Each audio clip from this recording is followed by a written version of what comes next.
नमस्कार दोस्तों, स्वागत आपका हमारे इस लेक्चर में।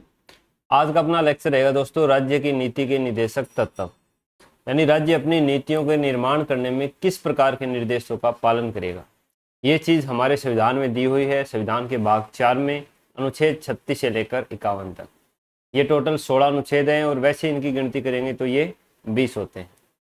तो राज्य की नीति के निर्देशक तत्वों का हम थोड़ा अर्थ समझ लें, थोड़ा इतिहास समझ लें। तो राज्य है वो अपनी नीतियों का निर्माण करेगा, इसलिए कुछ संविधान सभा के सदस्य थे, उन्होंने एक कल्याणकारी राज्य बनाने के लिए, जनता को न्याय प्रदान करने के लिए कुछ ऐसे अधिकार जनता को देने चाहे जिससे एक कल्याणकारी राज्य की स्थापना हो सके। लेकिन वो ये भी नहीं चाहते थे कि ये अधिकार प्रवर्तनीय हो या आत्यांतिक हो, एब्सोल्यूट हो, जो कि इनकी ये मांग कर सकें।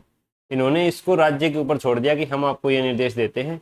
अब जैसे जैसे अपने देश है वो विकास की गति पकड़ेगा तो सामाजिक आर्थिक न्याय के लिए, समान नागरिक संहिता के लिए, जो पिछड़े वर्ग हैं, दुर्बल वर्ग हैं, उनको मुख्य धारा में लाने के लिए आपको अपनी नीतियों का निर्माण करना है और इनके लिए इन निर्देशों का पालन करना हो। तो ये संविधान के भाग 4 में दिए गए हैं, अनुच्छेद 36 से 51 तक। कुल 16 अनुच्छेद हैं दोस्तों। और डीपीएसपी है ये आयरलैंड के संविधान से हमने लिए गए हैं, इनसे प्रभावित होकर हमने ये लिए हैं। अब डीपीएसपी में किस प्रकार की बात की गई है, ये सामाजिक न्याय की बात करते हैं और व्यक्ति की गरिमा स्थापित करने की बात करते हैं। इसके लिए राज्य किन नैतिक पक्षों पर बल देगा, किन नैतिक निर्देशों का पालन करके वो अपनी नीतियों का निर्माण करेगा, ये चीज़ है वो संविधान के भाग 4 में बताई गई है। डॉक्टर भीमराव अंबेडकर थे, उन्होंने इसको नवीन विशेषताएं बोला, डॉक्टर BR अंबेडकर। और अपना जो एक भारत शासन अधिनियम आया था 1935 का, उसमें ब्रिटिश सरकार ने क्या किया था कि अपने जो गवर्नर जनरल थे, राज्यों के प्रांतों के गवर्नर थे, उनको एक निर्देश दिए थे कि वो भारत का शासन किस प्रकार से चलाए। तो वही निर्देश हमारी संविधान सभा ने, वही नहीं मतलब उनको देख करके कुछ ऐसे निर्देश संविधान सभा ने अपने भारत सरकार के लिए या संसद के लिए छोड़े ताकि ये आगे जाकर एक लोक कल्याणकारी राज्य है वो बन सके। ग्रोनविल ऑस्टिन है, इसने मूल अधिकारों और डीपीएसपी को संविधान की आत्मा कहा है। हमारी संविधान सभा के जो मुख्य सलाहकार थे, कौन थे हमारी संविधान सभा के मुख्य सलाहकार? BN राव। उन्होंने ये पक्ष रखा था कि हमें जो व्यक्तियों के मूल अधिकार हैं उनको 2 भागों में रखने चाहिए। एक जो न्यायालय द्वारा परिवर्तनीय हो सके और दूसरे जिनकी हम न्यायालय में मांग नहीं कर सके, यानी गैर परिवर्तनीय। अब जो परिवर्तनीय थे वो हमें मूल अधिकारों के रूप में मिल गए और जो गैर परिवर्तनीय थे वो उन्होंने डीपीएसपी के रूप में लिख दिए, क्योंकि उस समय हमारे देश का जो आर्थिक स्थिति थी, देश की एकता और अखंडता को स्थापित करने के लिए कुछ ऐसी परिस्थितियां उसमें विद्यमान थी कि जो डीपीएसपी में हमें अधिकार स्वरूप दिए गए हैं बातें, उनको लागू करना उचित नहीं था। इसलिए उन्होंने ये 2 पार्टीशन किए, एक परिवर्तनीय और दूसरा गैर परिवर्तनीय।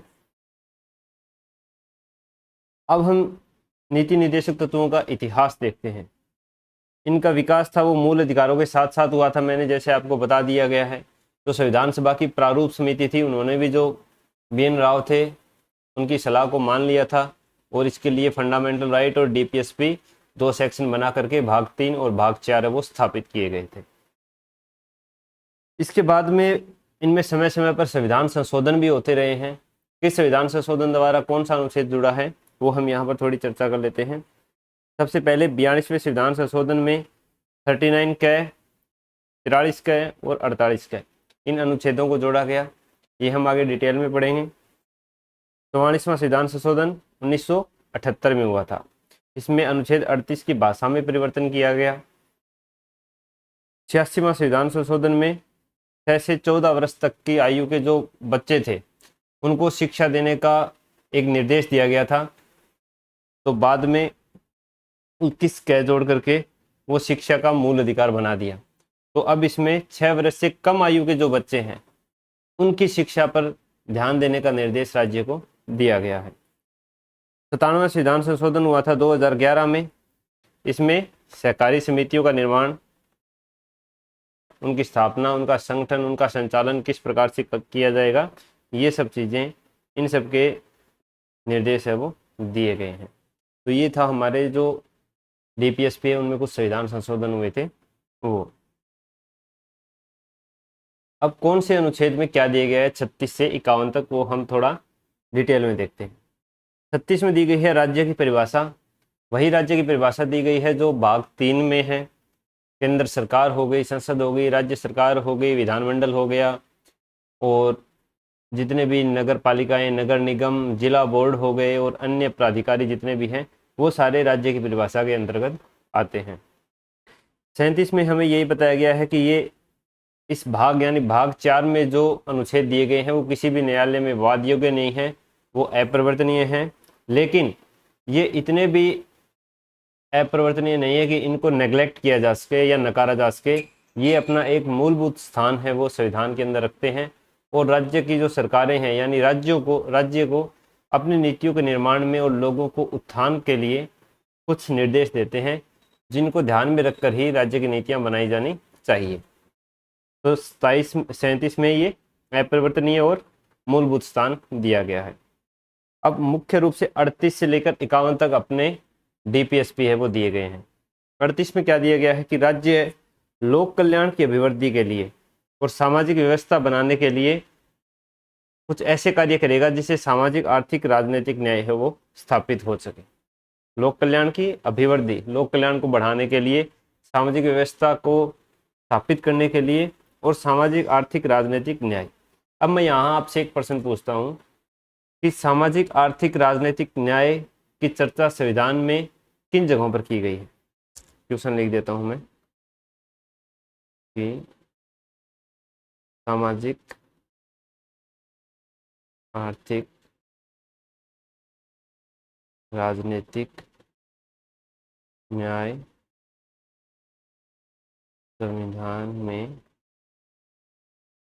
कहाँ कहाँ लिखा है या चर्चा की गई है। ए में है प्रस्तावना, बी में है फंडामेंटल राइट, सी में है डीपीएसपी, और डी में है मूल कर्तव्य। आपको बताना है कि इन चारों में से कहाँ पर की गई है। आपको मैं 10-15 सेकंड का समय देता हूँ, आप कमेंट वगैरह कर सकते हैं। तब तक हम आगे बढ़ते हैं इसको। और 38(2) में 3 चीज़ों की असमानता की समाप्ति की बात की गई है। किस किस चीज़ की असमानता? आय की असमानता, सुविधा की असमानता और अवसर की असमानता। इन 3 चीज़ों की असमानता की समाप्ति है वो राज्य प्रयास करेगा। 38(1) में क्या हो गया? लोक कल्याण की अभिवृद्धि, सामाजिक व्यवस्था, सामाजिक, आर्थिक, राजनीतिक न्याय, आय, सुविधा और अवसर की असमानता की समाप्ति।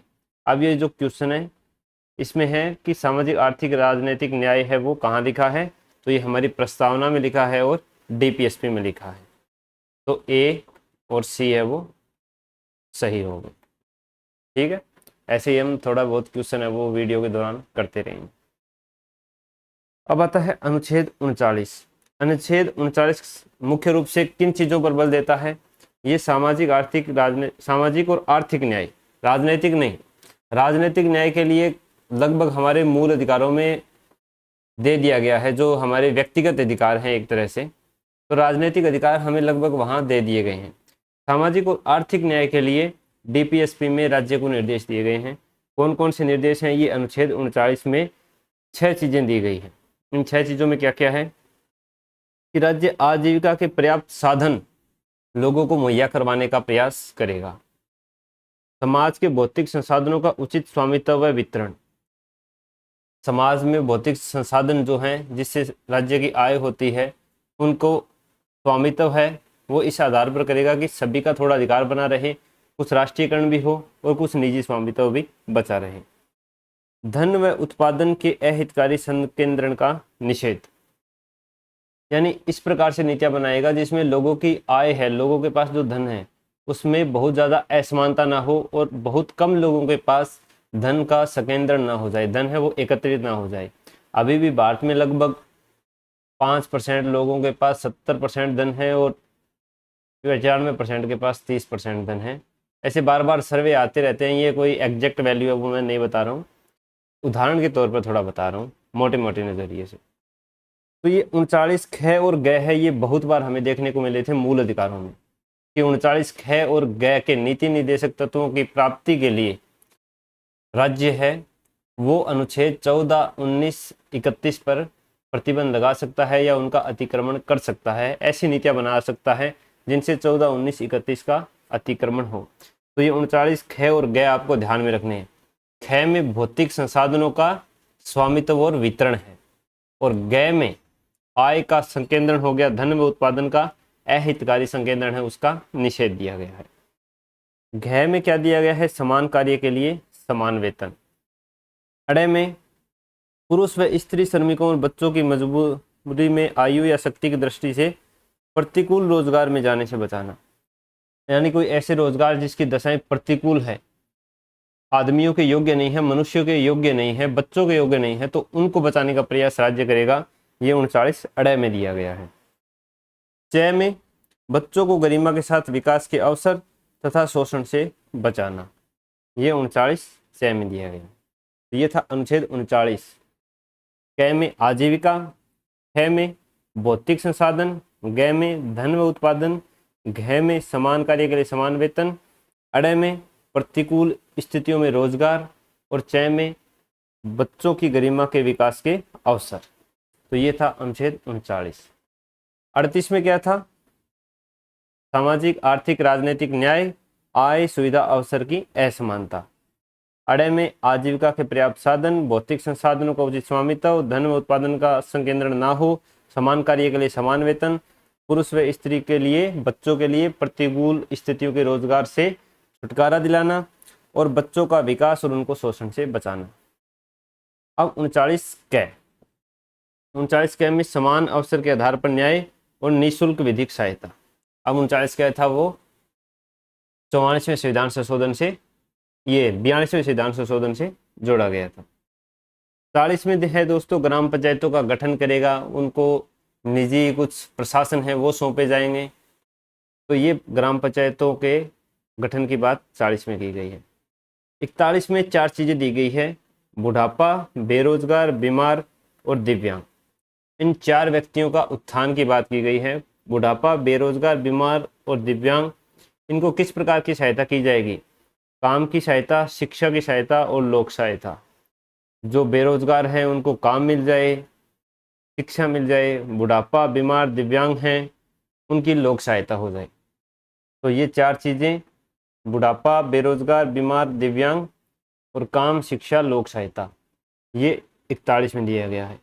41 में क्या दिला दिया गया? काम। 42 में है काम की मानवोचित दशाएं और प्रसूति सहायता है, ये स्त्रियों से रिलेटेड हो गई। अब 41 में आपको काम दिला दिया गया। अब 42 में आपको काम करने के लिए उचित दशाएं मिलनी चाहिए। जैसे नरेगा में आपके लिए जल की व्यवस्था की जाती है, छाया की व्यवस्था की जाती है, ठीक है, ताश की व्यवस्था की जाती है, तो ये मानवोचित दशाओं के अंदर आता है। 42 में काम दिला दिया गया। 43 में क्या है कि कुछ आपको छुट्टियां दी जानी चाहिए, कुछ आपका जीवन स्तर है वो उच्च होना चाहिए और आपको मजदूरी कम से कम इतनी मिलनी चाहिए जिससे आपका जीवन निर्वाह अच्छे से हो सके। नरेगा में तो हम देखते हैं कि अब लेवल इतना गिर गया है कि लोगों को बीड़ी के बंडल जितने भी पैसे नहीं मिल रहे हैं, कई जगह तो 40-40, 50-50 रुपये आ रहे हैं दिन के। तो इतनी मजदूरी जरूर मिले जिनसे एक अच्छा जीवन का निर्वाह हो सके और उनके जीवन स्तर में थोड़ी उपलब्धता हासिल हो और उनको अवकाश दिया जा सके। साथ में ही 43 में कुटीर उद्योगों को दिया गया है। 43 क में अब क्या हो गया? उनको उद्योगों में प्रबंधन में थोड़ा स्वामित्व हासिल हो, प्रबंधन में उनकी भूमिका हो। 43 ख में सहकारी समितियों का जो गठन है, संगठन है, उनका प्रशासन है, उनका संचालन है, ये सब करने के निर्देश दिए गए हैं। ये 2011 में जोड़ा गया था, 97वें संशोधन द्वारा। 44 में जो हमारे संविधान का सबसे चर्चित मुद्दा रहता है समान नागरिक संहिता, यूनिफॉर्म सिविल कोड। अब समान नागरिक संहिता क्या होती है कि जैसे अब अपना हो गया क्रिमिनल कोड है, criminal code, uniform criminal code अपने यहाँ क्या है, लागू है। समान आपराधिक संहिता है कि अगर कोई व्यक्ति कोई अपराध कर देता है, यानी कोई किसी ने किसी का मर्डर कर दिया, तो हर धर्म के व्यक्ति के लिए एक समान सजा होगी। ये नहीं है कि हिंदू को अलग सजा दी जा रही है, मुसलमान को अलग दी जा रही है, ईसाई को अलग दी जा रही है, नहीं। समान आपराधिक संहिता में सभी को सभी अपराधों के लिए समान सजा है। लेकिन जो सिविल अपने अधिकार हैं, जैसे विवाह हो गया, तलाक हो गया, उत्तराधिकार हो गया, इसमें सभी के लिए समान नियम नहीं है। इसमें धर्म के आधार पर कोड बिल बनाए गए हैं, जैसे हिंदू कोड बिल हो गया और मुस्लिमों का पर्सनल लॉ हो गया, ईसाइयों का भी पर्सनल लॉ हो गया। तो उनमें धर्म के आधार पर कुछ ऐसे नियम बनाए गए हैं जिनसे तलाक, विवाह और उत्तराधिकार के जो नियम हैं वो एक समान नहीं है। तो ये लाने का मुद्दा है वो बार बार उठता रहता है। जो संविधान सभा के सदस्य थे उन्होंने भी इसको इसीलिए डाला ताकि ये जल्दी से जल्दी लागू हो सके, लेकिन वो ये सरकार ने अपने वोट बैंक की राजनीति के कारण इन सबको लागू करने से बचती है। आगे हम और डिटेल में देखेंगे। 45 में क्या है, शिशुओं की देखभाल और 6 वर्ष से कम आयु के बच्चों को शिक्षा प्रदान करना। 45 में पहले क्या था, 6 से 14 वर्ष तक के आयु के बच्चों को शिक्षा प्रदान करने का निर्देश था, लेकिन इसको बाद में संविधान संशोधन करके 21 क में उसको मूल अधिकार बना दिया गया। तो अब 6 से 14 वालों को मूल अधिकार बना दिया, तो अब बचे कौन, 6 से नीचे वाले। तो 6 से नीचे वालों का शिक्षा से संबंधित निर्देश हैं वो किस में दिए गए हैं, अनुच्छेद 45 में।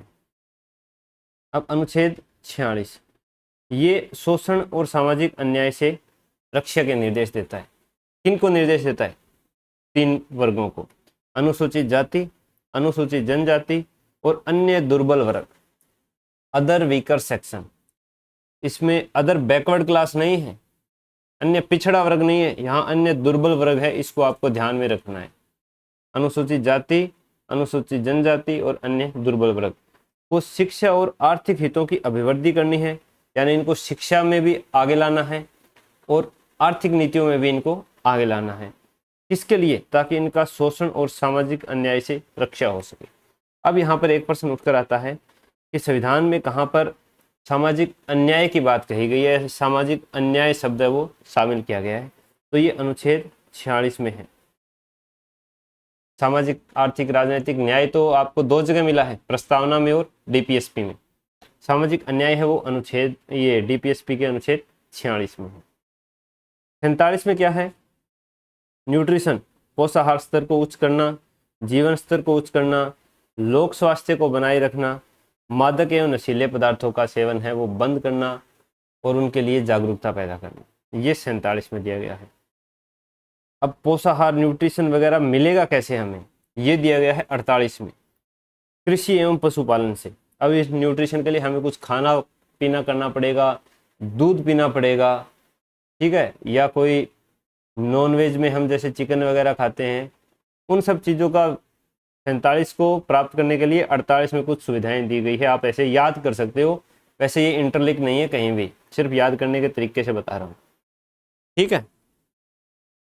कृषि एवं पशुपालन को बढ़ावा देने के लिए हमें आधुनिक वैज्ञानिक प्रणाली को अपनाना पड़ेगा और जो पशु हैं अपने उनकी नस्लों का सुधार करना पड़ेगा और जो दुधारू पशु हैं उनके वध का निषेध करना पड़ेगा। ये अनुच्छेद 48 में दिया गया है। अब 48 क है, उसमें क्या है, उसमें पर्यावरण संरक्षण यानी एक तरह से वन संरक्षण और वन्य जीव संरक्षण दिया गया है 48 क में अलग से। 49 में है कि राष्ट्रीय महत्व के जो स्मारक हैं, स्थान हैं, वस्तुएं हैं, उनका संरक्षण करने का राज्य को प्रयास करना चाहिए। 50 में लोक सेवाओं में कार्यपालिका और न्यायपालिका का पृथक्करण करने का निर्देश दिया गया है। अब जैसे हम आरएएस की तैयारी कर रहे हैं तो जो सबसे ऊपर रैंक लेके आएंगे, जिनकी पोस्टिंग एज एसडीएम होगी, तो वो सब डिविजनल मजिस्ट्रेट बनेंगे। मजिस्ट्रेट एक न्यायिक टर्म हो गई।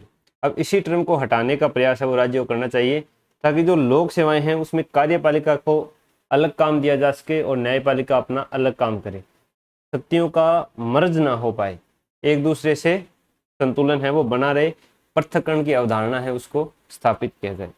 ये 50 में दिया गया है। 51 में अंतर्राष्ट्रीय शांति और सुरक्षा, यानी अब 51 में सबसे लास्ट में है पूरे देश की बात, बड़ी बात, विदेशों से किस प्रकार के हमें संबंध रखने हैं।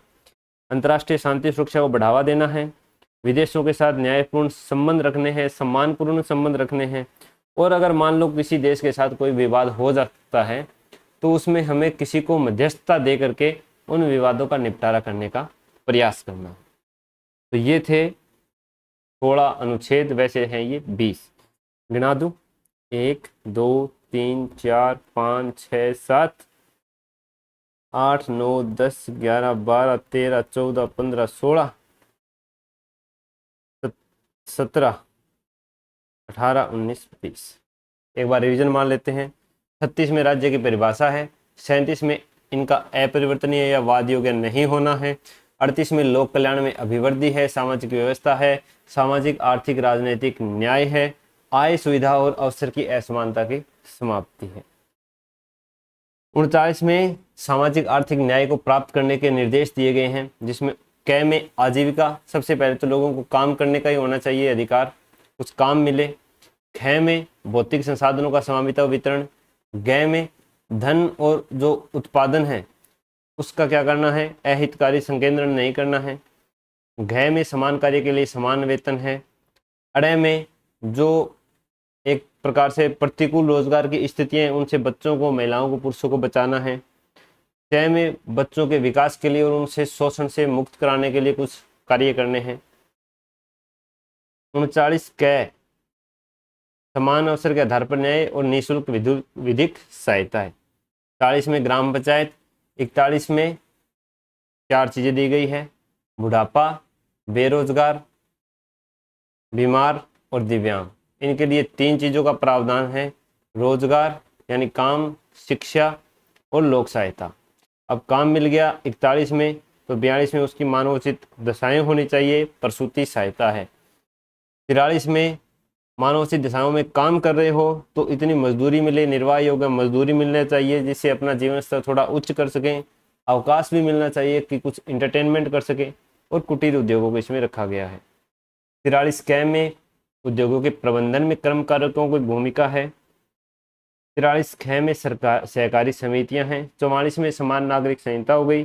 45 में शिशुओं की देखभाल और 6 वर्ष से कम आयु के बच्चों की शिक्षा का प्रावधान। 46 में अनुसूचित जाति, अनुसूचित जनजाति और अन्य दुर्बल वर्गों की सामाजिक शिक्षा और आर्थिक हित। यहाँ 2 चीज है, यहाँ शिक्षा और आर्थिक हित है, सामाजिक और आर्थिक नहीं है। शिक्षा और आर्थिक हितों की अभिवृद्धि की बात कहाँ की गई है, 46 में, जिससे इनके शोषण व सामाजिक अन्याय से रक्षा हो सके। 47 में वही न्यूट्रिशन, पोषाहार स्तर, जीवन स्तर, लोक स्वास्थ्य, मादक और नशीले पदार्थों का निषेध दिया गया है। 48 में फिर कृषि और पशुपालन आ गया, दुधारू पशुओं का वध निषेध आ गया, नस्ल सुधार आ गया, वैज्ञानिक दृष्टिकोण आ गया। 48 के में पर्यावरण संरक्षण, वन्य जीव संरक्षण आ गया। 49 में राष्ट्रीय महत्व के स्मारक स्थल आ गया। 50 में आपके न्यायपालिका से कार्यपालिका का पृथक्करण आ गया। 51 में अंतर्राष्ट्रीय शांति सुरक्षा, अंतर्राष्ट्रीय सम्मानपूर्ण संबंध, मध्यस्थता से विवादों को निपटाना, ये चीजें आ गई। अब कुछ हमारे संविधान के अनुच्छेद ऐसे हैं जो एज ए नीति निर्देशक तत्व ही काम करते हैं, हालांकि उनको भाग 4 में नहीं रखा गया है, अलग से हैं वो। 3 ऐसे अपने अनुच्छेद हैं जो नीति निर्देशक तत्वों की तर्ज पर राज्य को कुछ आदेश देते हैं, कुछ निर्देश देते हैं। ये कौन से हैं? यह अनुच्छेद 335, 350 क और 351। 335 में क्या है कि जो अनुसूचित जाति और जनजाति है, इनकी सरकारी नियुक्ति और सेवाओं में इस प्रकार हितों का ध्यान रखा जाए कि प्रशासन की कार्य क्षमता पर कोई प्रभाव नहीं पड़े। यानी जहां तक प्रशासन की कार्य क्षमता पर प्रभाव नहीं पड़ रहा है, वहां तक आप अनुसूचित जाति और जनजाति के हितों का ध्यान है वो सरकारी नियुक्ति और सेवाओं में रख सकते हो। बाद में इसमें संशोधन करके जो प्रमोशन वगैरह है, जो सीनियरिटी है, उस तक इसको बढ़ा दिया गया है। अब यहाँ प्रशासन की कार्य क्षमता से क्या मतलब है? इससे मतलब है कि जब तक आपका प्रशासन सही से चल रहा है बिना किसी विशेष क्वालिफिकेशन के, तब तक आप आरक्षण है वो प्रोवाइड कर सकते हो। शिक्षा के क्षेत्र में जैसे एमटेक कोई कर रहा है, मास्टर डिग्री कर रहा है, उसमें आरक्षण नहीं मिलता है। कोई भी रिसर्च वाला क्षेत्र है उसके अंदर आरक्षण नहीं मिलता है। डिफेंस वाला क्षेत्र है उनके अंदर आरक्षण नहीं मिलता है, क्योंकि इससे प्रशासन की कार्य क्षमता में कमी आ जाती है। बाकी चीज़ों में आरक्षण की व्यवस्था है वो सरकार ने कर रखी है। तो ये अनुच्छेद 335 है, ये भी एक तरह का नीति निर्देशक तत्व है जो राज्य को किसी प्रकार का निर्देश दे रहा है। 350 क, इसमें मातृभाषा से संबंधित कुछ प्रावधान दिए गए हैं। इसको 1956 के 7वें संविधान संशोधन से जोड़ा गया था। क्यों जोड़ा गया था? क्योंकि उस समय भाषाई आधार पर राज्यों का पुनर्गठन हुआ था। अब भाषाई आधार पर राज्यों का पुनर्गठन हुआ, सीमाएं खींच दी गई राज्य की, तो ऐसा तो है नहीं कि इस लाइन से इधर तुरंत कोई एक भाषा बोलने वाले हैं और उधर एकदम से तुरंत कोई दूसरी भाषा बोलने वाले हैं। बीच का जो क्षेत्र होता है वो दोनों की भाषाएं बोलता है सामान्य रूप से। तो इस प्रकार से एक स्टेट में किसी भी प्रकार का भाषाई अल्पसंख्यक वर्ग है वो होना स्वाभाविक है। इसके लिए ये संविधान संशोधन किया गया ताकि जो भाषाई अल्पसंख्यक है किसी राज्य में उनके अधिकारों की सुरक्षा की जा सके। तो उसमें कहा गया कि राज्य का कर्तव्य है कि वह प्राथमिक स्तर पर यानी 6ठी क्लास 8वीं क्लास तक ऐसी व्यवस्था करे जिसमें बच्चों को मातृभाषा में शिक्षा दी जा सके। अगर किसी राज्य में बड़ी संख्या में बच्चे अल्पसंख्यक भाषी हैं तो उनको शिक्षा का प्रावधान प्राथमिक शिक्षा में उनको मातृभाषा में मिले, और राष्ट्रपति राज्यों को इसके लिए आवश्यक निर्देश है वो देगा। ये अनुच्छेद 350 क में है। तो 350 क शिक्षा के क्षेत्र में मातृभाषा का लागू होना, इसके बारे में प्रावधान है। 335 में SC ST का हितों को आरक्षित करने के लिए प्रावधान है, जहां तक जो प्रशासन की कार्य क्षमता है वो प्रभावित ना हो। 350 क में मातृभाषा, और इसके बाद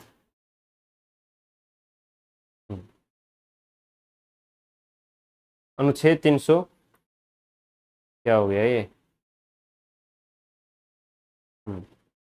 अच्छा ये बोला अनुच्छेद 351 क्या करता है? हिंदी भाषा के विकास है इसके ऊपर थोड़ा जोर देता है, राज्य को ये निर्देश देता है कि वो हिंदी भाषा का विकास करने के लिए कुछ कार्य करे, पूरे भारत की संपर्क भाषा के रूप में विकसित हो, उनकी समृद्धि और वैज्ञानिक शब्दावली बढ़े, यानी कुछ ऐसे साइंस के टर्मिनोलॉजी हैं जो अपनी हिंदी भाषा में हमें ग्रहण करनी चाहिए, और भारत की सभी भाषाओं से शब्द लेकर के जैसे तमिल, तेलुगु, उर्दू जितनी उनसे अगर शब्दावली अगर हिंदी में प्रयुक्त हो रही है तो इसको और अधिक सक्षम बनाया जा सकता है। तो ये 351 है वो हिंदी भाषा के विकास पर जोर देता है। ये भी एक तरह का राज्य को निर्देश है, ना कि इसको संविधान में कहीं पर लागू किया गया है। तो 3 अनुच्छेद ऐसे हैं जो भाग 4 में नए होते हुए भी नीति निर्देशक तत्वों के अनुसार कार्य करते हैं। 335, 350 क और 351। ठीक है दोस्तों, अब है कि मौलिक अधिकार और राज्य के नीति निर्देशक तत्वों में अंतर क्या है। एक अंतर तो यही हो गया कि जो मौलिक अधिकार हैं ये व्यक्ति के अधिकार हैं, व्यक्तिगत अधिकार हैं। ठीक है, इनका प्रभाव किसी एक विशेष व्यक्ति के पर पड़ता है, और अगर उस व्यक्ति को वो मौलिक अधिकार नहीं मिल रहा है तो वो स्वयं जाके न्यायालय में इसका परिवर्तन करवा सकता है। जबकि DPSP वो व्यक्तिगत नहीं है, वो एक सामाजिक अधिकार है, पूरे वर्ग को लेकर चलते हैं, पूरे देश को लेकर चलते हैं, और इनका परिवर्तन किसी भी न्यायालय में नहीं होता है। ये सारणी है, इससे हम थोड़ा इसको समझ लेते हैं। मौलिक अधिकार क्या है? प्रकृति में नकारात्मक होते हैं, क्योंकि ये राज्य को कुछ करने से रोकते हैं कि तुम्हें ऐसा नहीं करना है, वैसा नहीं करना है, राज्य के नागरिकों के मौलिक अधिकारों का हनन हो जाएगा, तो ये नकारात्मक है। जबकि राज्य के नीति निर्देशक तत्व क्या है? सकारात्मक है। ये राज्य को निर्देश देते हैं कि तुम वही ऐसा कर जिससे सामाजिक आर्थिक न्याय कम हो जाए, तू ऐसा कर जिससे बुढ़ों को थोड़ी लोक सहायता मिले, तू ऐसा कर जिससे लोगों को कुछ काम मिले, तू ऐसा कर जिससे कि आय में असमानता है वो कम हो जाए, तो कुछ ऐसा कर जिससे भौतिक संसाधनों का स्वामित्व और वितरण है वो एक सही तरीके से हो जाए। तो ये सकारात्मक प्रकृति के हैं।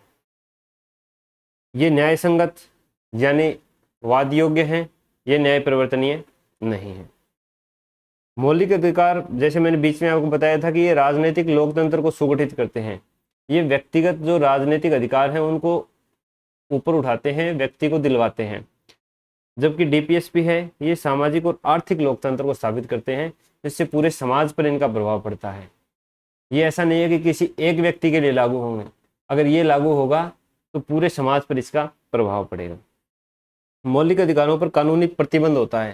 जैसे मौलिक अधिकारों के साथ हमें युक्त प्रतिबंध देखने को मिले थे, वैसे इन पर नैतिक और राजनीतिक प्रतिबंध होता है कि इनको शुरू करने के लिए राज्य को पहले कैलकुलेशन करनी पड़ती है कि इनको शुरू करने से हमें क्या फ़ायदा मिलेगा, किस हद तक मिलेगा और कब तक मिलेगा।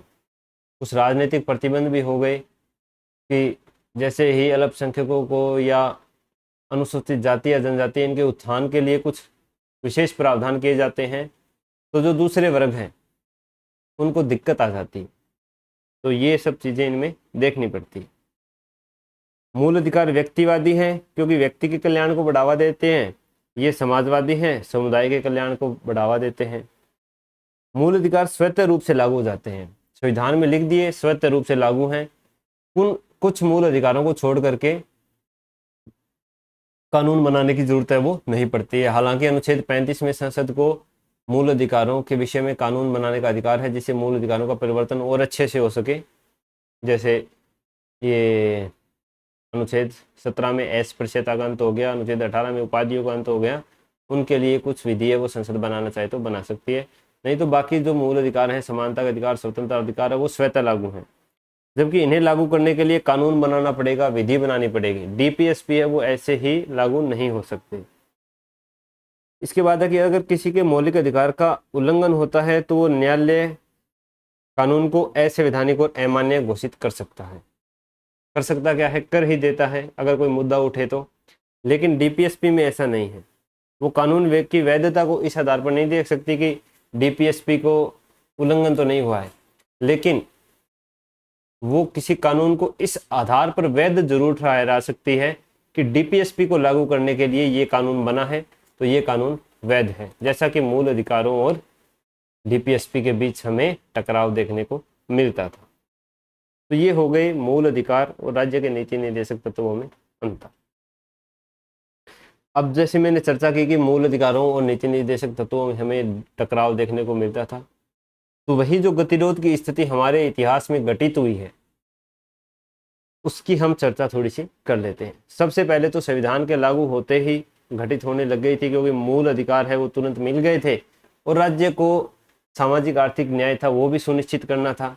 तो इसलिए बहुत सारे भूमि सुधार कार्यक्रम चले, हदबंदी कानून चला। तो इस चक्कर में लोगों ने अपने मूल अधिकारों का प्रवर्तन करने के लिए न्यायालय में आवाज़ उठाई।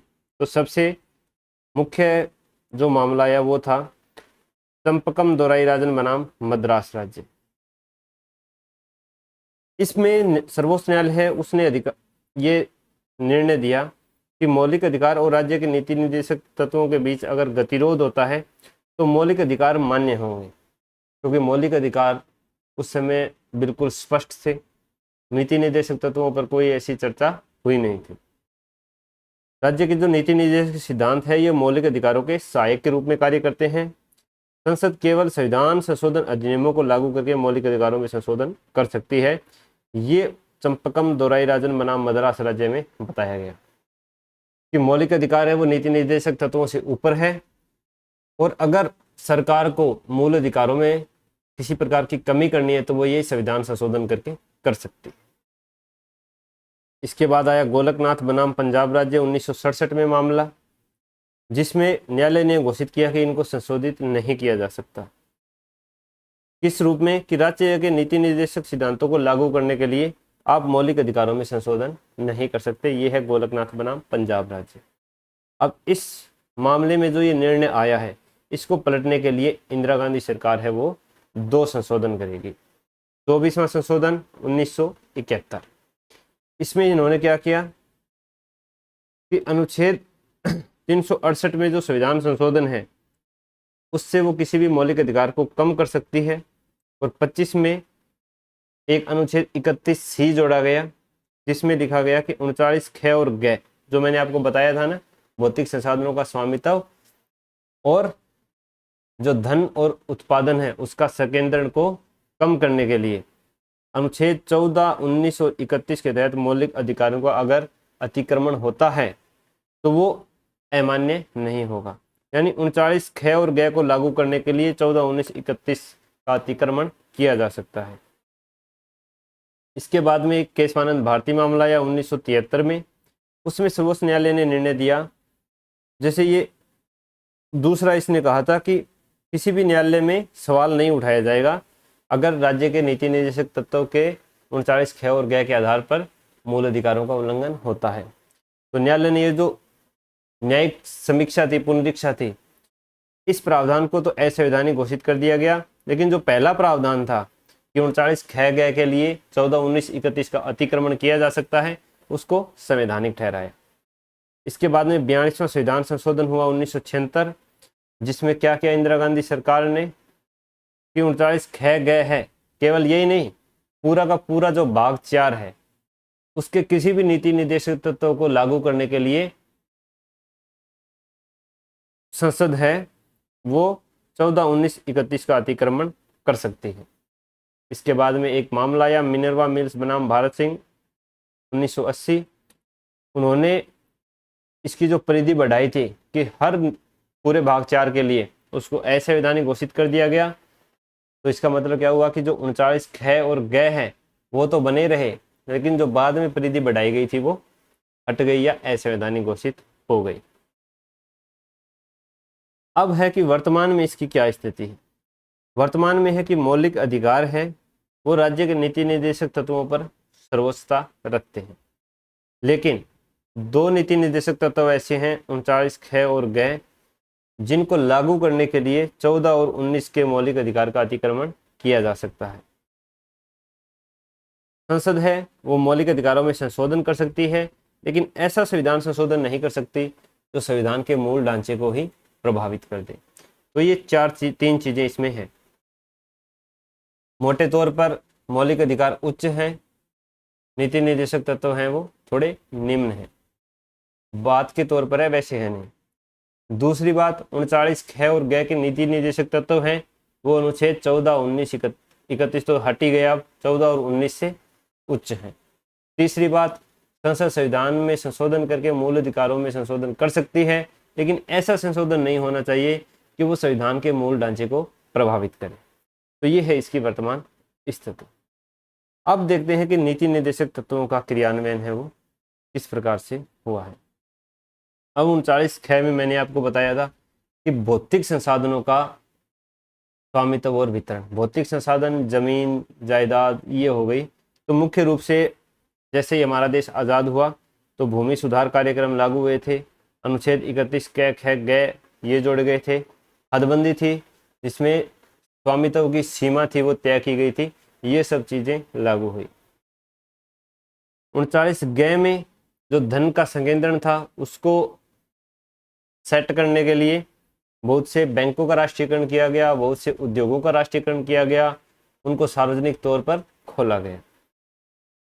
घ में समान पारिश्रमिक अधिनियम 1976 लागू किया गया, समान कार्य के लिए समान वेतन। अड़ और च में जो बच्चों के लिए प्रावधान है उनके लिए अनुच्छेद 21 क है वो मूल अधिकारों में जोड़ दिया गया, शिक्षा के अधिकार के आधार पर। 40 के आधार पर संविधान के 73वें और 74वें संविधान संशोधन के द्वारा ग्राम पंचायतों और नगर पालिकाओं का गठन किया गया, ये लागू हो गया है। 41, 42, 43 क जो कर्मकारों से संबंधित अपने डीपीएसपी हैं उनके लिए न्यूनतम मजदूरी अधिनियम, कर्मकार प्रतिकार अधिनियम इनको बनाया गया है। 46 में जो SC, ST और अन्य दुर्बल वर्ग हैं उनके लिए आरक्षण की व्यवस्था की गई है। 43 में कुटीर उद्योगों के लिए खादी एवं ग्रामोद्योग आयोग, हस्तकरघा बोर्ड है, इनकी स्थापना की गई है। 47 में जो पोषण स्तर, जीवन स्तर है उनको बढ़ाने के लिए राष्ट्रीय ग्रामीण स्वच्छता मिशन, लोक स्वास्थ्य को बढ़ाने के लिए परिवार नियोजन कार्यक्रम, सामुदायिक स्वास्थ्य केंद्र, पल्स पोलियो कार्यक्रम ये सब चलाए जाते रहे हैं।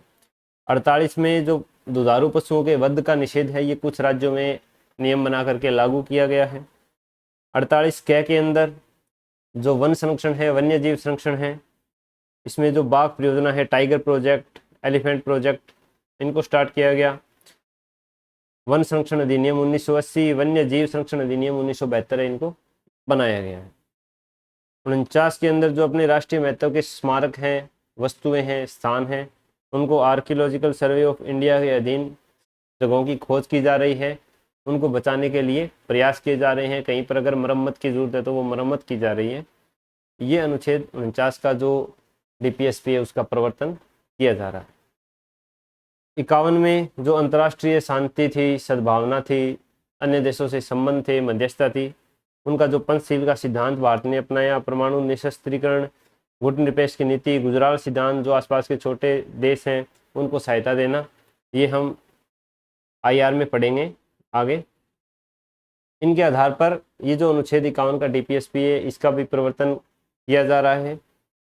और मुख्य रूप से है अब अनुच्छेद 44 यूसीसी, यूनिफॉर्म सिविल कोड, जो गोवा में तो पहले से ही लागू है। लगभग 1867 के पुर्तगालियों के नियम थे, उन्हीं का परिवर्तित रूप है जो लागू है।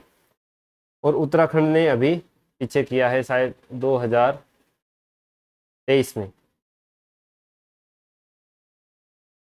तो उत्तराखंड अपना पहला राज्य बना है जिसने यूसीसी को लागू किया है, क्योंकि गोवा पहले से ही था स्वतंत्रता के बाद। इसने लागू नहीं की, ये पहले से ही है। जब गोवा पर अपने अधिकार किया था भारतीय सेना ने, तो उस समय यही था कि हम इसका प्रशासन उसमें छेड़छाड़ नहीं कर रखेंगे, जो पहले से चला आ रहा है उसी को लागू रखेंगे। अब यूसीसी लागू करने में दिक्कत क्या आती है कि हिंदू कोड बिल है उसको तो तुरंत लागू कर दिया गया था, लेकिन जो मुस्लिम पर्सनल लॉ है 1937 में एक अधिनियम आया था अंग्रेजों के काल में, उन्होंने यही बताया था कि जो शरीयत का नियम है उसी के आधार पर इनके सिविल कानून है उनको देखे जाएंगे। लेकिन उनमें कुछ ऐसे रूढ़िवादी कानून हैं जो स्त्रियों के अधिकारों का हनन करते हैं। उनमें तलाक होने पर जो क्या मिलता है, मुआवजा तो नहीं कह सकते, अरे यार अब वो शब्द मेरे को याद नहीं आ रहा। ये पीछे कितनी सारी न्यूज़ भी आई थी। चलो जो भी ये जो पैसे मिलते हैं वो सिद्धांत अलग हैं। बीच में शाहबानो केस भी आया था जिसमें कोर्ट ने अपना निर्णय सुनाया था कि ये आईपीसी, ये इंडियन यूनिफॉर्म क्रिमिनल कोड के अंतर्गत आता है, तो उसको मुआवजा है वो मिलना चाहिए। मैं मुआवजा शब्द यहाँ पर प्रयोग करूँगा। लेकिन बाद में जो राजीव गांधी की सरकार थी उन्होंने इसमें परिवर्तन कर दिया था कि सिर्फ शरीयत लॉ है वही लागू होगा। अभी 3 तलाक का नियम था जो 2019 में अपनी केंद्र सरकार है उसने लागू करके इस मुद्दे पर एक अगला कदम बढ़ाया है यूसीसी की तरफ। उत्तराखंड राज्य है उसने लागू करके एक अच्छा कदम बढ़ाया है, तो इसको जल्द से जल्द लागू करना चाहिए ताकि महिलाओं के अधिकारों की रक्षा हो सके। क्योंकि कहीं पर भी अगर आप देखोगे ना कि धर्म के आधार पर कोई चीज़ चल रही है तो वहाँ पर महिलाएं हैं उनका दमन अत्याचार है वो सबसे पहले सहन होता है। क्योंकि महिलाएं और बच्चे होते हैं उनकी शारीरिक बनावट, मानसिक स्थिति ऐसी होती है कि वो तुरंत वंचन के शिकार हो जाते हैं, इसलिए ये जरूरी है। तो ये थे अपने आज के डीपीएसपी। तो ये वीडियो कैसी लगी आप हमें ज़रूर बताना। अगर आपको बढ़िया लगी हो तो अपने दोस्तों को शेयर करना, चैनल को सब्सक्राइब कर लेना। हम स्टेट पीसीएस के हिसाब से जितने सब्जेक्ट लगते हैं अपने सबकी तैयारी करेंगे, और मैं भी पढ़ूंगा, आप भी पढ़ना। साथ साथ में थोड़े अब क्वेश्चन लाने भी स्टार्ट करेंगे। हो सकता है क्लास एक दिन छोड़ के एक दिन आए या 2 दिन छोड़ के एक दिन आए, लेकिन अपनी क्लास है वो रूटीन में रहेगी। तब तक आप जो पिछली क्लासेज हैं उनका रिवीजन करते रहिए और कोई भी जो एक स्टैंडर्ड बुक है उसको पढ़ सकते हो। तो मिलते हैं दोस्तों नेक्स्ट वीडियो में जो अपनी मूल कर्तव्य की रहेगी। तब तक के लिए नमस्कार।